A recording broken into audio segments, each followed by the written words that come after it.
In another life, this probably wouldn't have happened. Hey, well, what am I supposed to do? Stevie Nicks, the sweet, mystical frontwoman of Fleetwood Mac,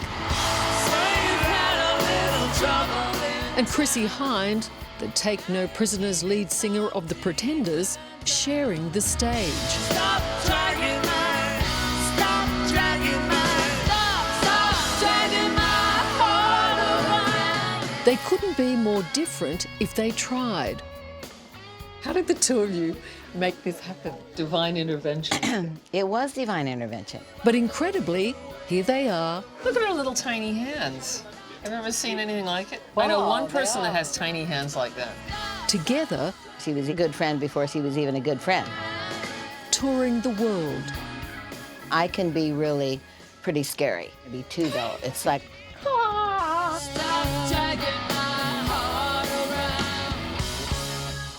Is there anything about Stevie that surprised you? Just how nice she is and personable and easy to hang out with and stuff. I just hadn't really thought about it. and I was just happy that she liked me. You needed to be liked?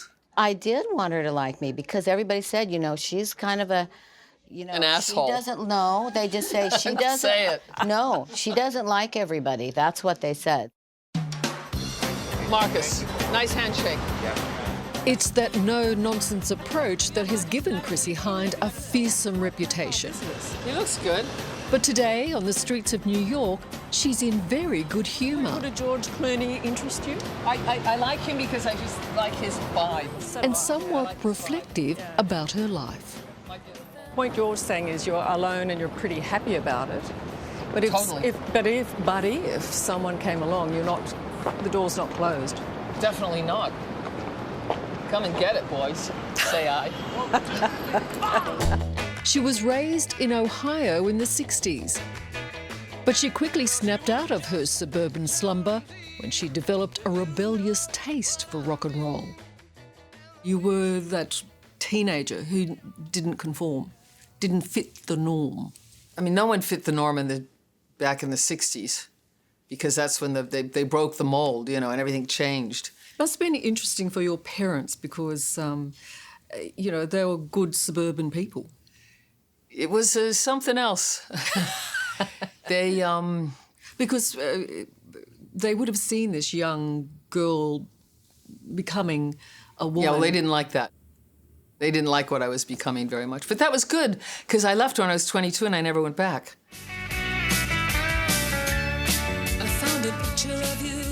She moved to London and formed her own band, The Pretenders. In a mostly male-dominated business, she didn't give an inch. Making music on her own terms, creating some of rock and roll's classic songs.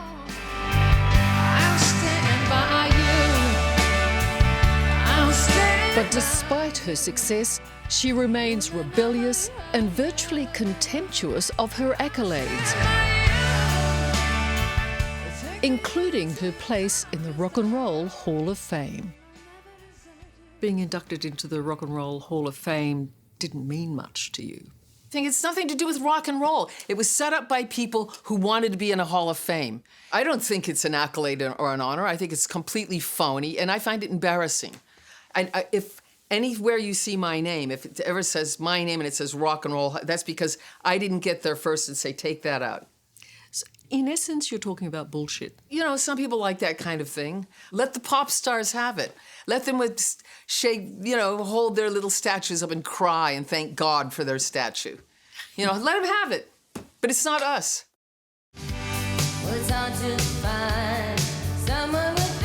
As one of the biggest names in music, Stevie Nicks has plenty of accolades. It seems she was always destined to be a star. At high school, she teamed up with fellow student Lindsey Buckingham. But their romantic and musical partnership was constantly challenged as they struggled to make their way. What in the world do I think that Lindsey Buckingham's going to do? What kind of job's he going to get?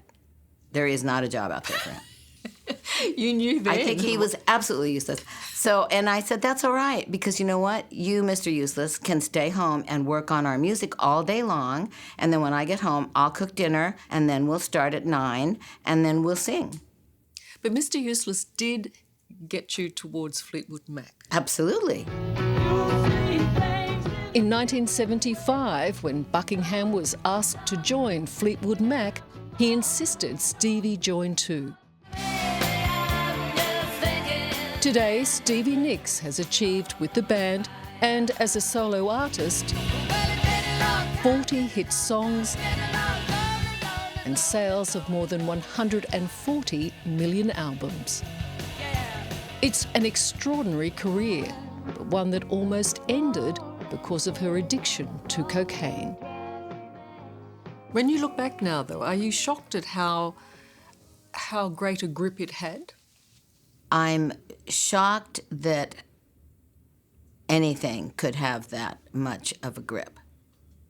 And what really happened with it was this really nice doctor looked at my nose and said, "You have a very large hole in your nose. It's very dangerously close to your brain.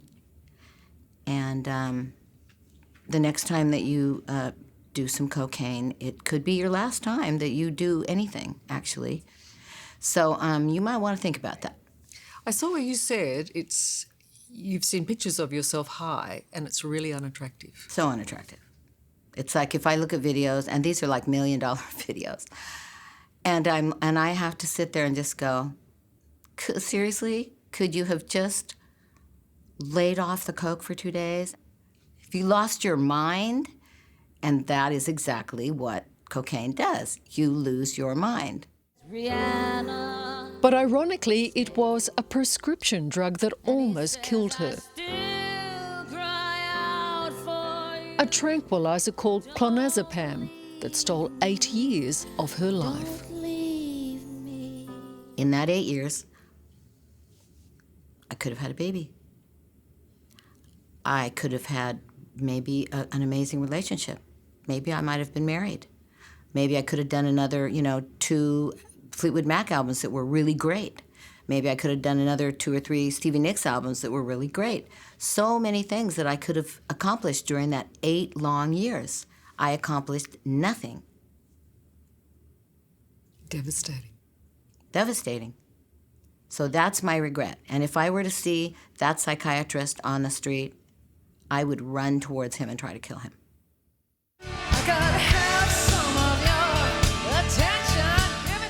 Chrissie Hynde too admits to taking her fair share of drugs. When she wrote her autobiography, she told of being sexually assaulted by a gang of bikies when she was just 21. But what many found just as shocking was that she cited being high on Quaaludes as a reason for her attack. Those who were offended, it seemed, were the victims who said, you now make... Yeah, they can go fuck themselves. I'm not here to protect anyone else, I'm not here for, live your life. Don't expect me to live it for you. Don't put words in my mouth and say that I said something. I didn't say anything. Everything that...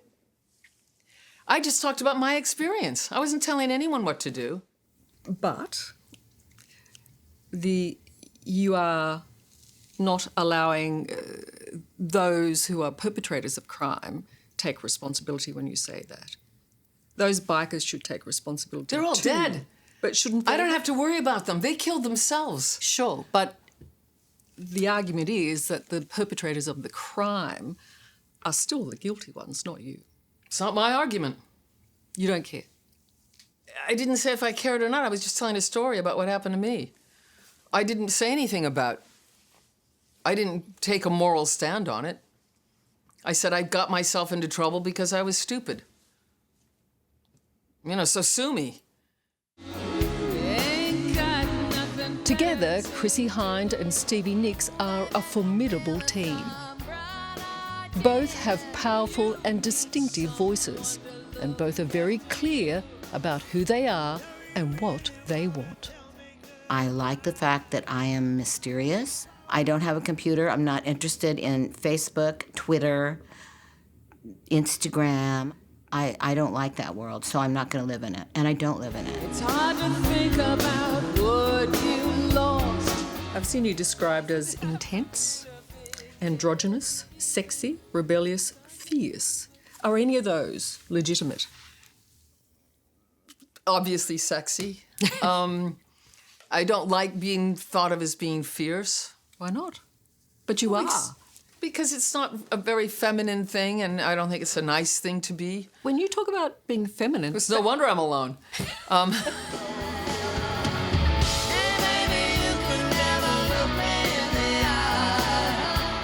Stevie is 69 and sober, and Chrissy, 65, is a strict vegetarian.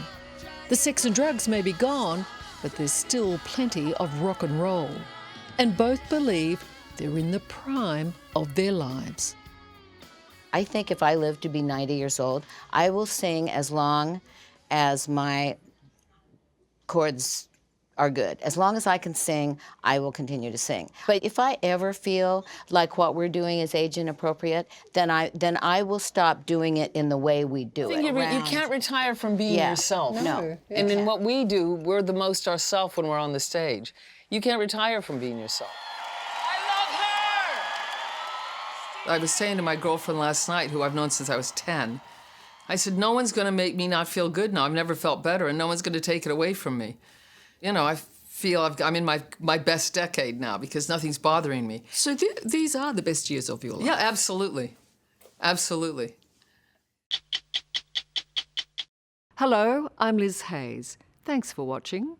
To keep up with the latest from 60 Minutes Australia, make sure you subscribe to our channel. You can also download the 9Now app for full episodes and other exclusive 60 Minutes content.